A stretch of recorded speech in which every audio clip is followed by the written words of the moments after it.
Hi, friends. If you're like us, you began 2020 wishing each other Happy New Year.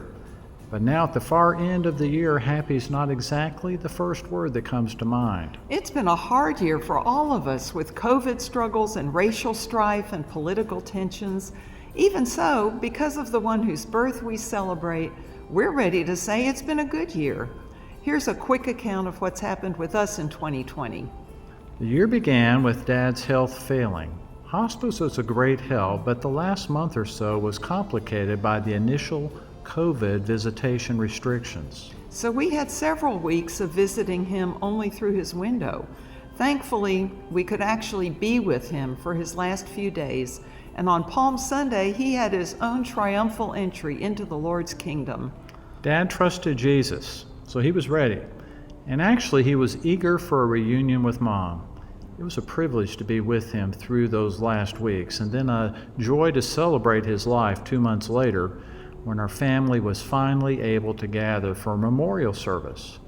Even with social distancing, Jesus was honored and Dad was well celebrated. Family gatherings are always central to our lives, and once the COVID clampdown began, they became all the more so. We saw Lindsay and Matt and their sons Jack and Hilton regularly since they live here and are part of our church.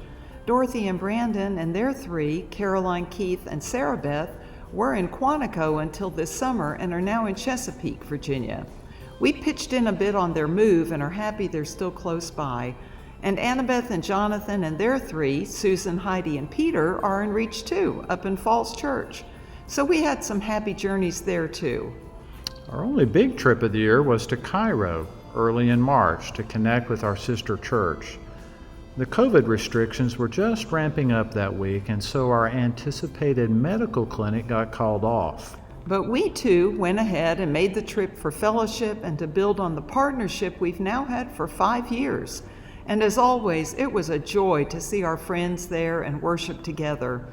Beyond that, we made trips to the North Carolina mountains, a lake in Wisconsin where Keith's cousin Skip hosted us for a week, and a week in Charleston, South Carolina, where we could hike and tour some history sites. The common denominator of those trips was that they were places where we could keep apart from crowds and still have fun. That also shaped our in-town recreation this year. We've done a whole lot of hiking and biking. One milestone came for us in October when I retired from my job in a medical billing office. It has been great to have some flexibility with my schedule and to dive into various activities like leading a women's group and serving with a ministry that supports teens from a challenged neighborhood. And as always, a big part of our life was wrapped up in St. Giles Church. COVID has been a challenging time for us, but since June, we've been having socially distanced worship and outdoor small groups. We've also taken up the challenges of racial reconciliation conversations this year.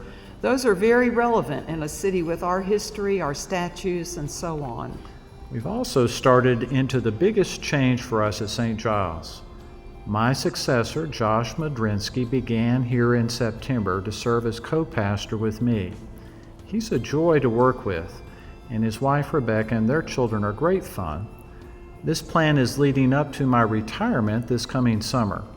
So my work now is largely focused on passing the baton. St. Giles has been such a gift for us, and we look forward to being part of St. Giles going forward, but in a different capacity. So, back to why we'd say that 2020 has been a good year, even if a hard year. For one, we've had a good reminder of how fragile physical life is and how robust life is with the Lord. And we've realized just how much we value you, face to face especially. Zoom calls and distancing with masks are very much second best.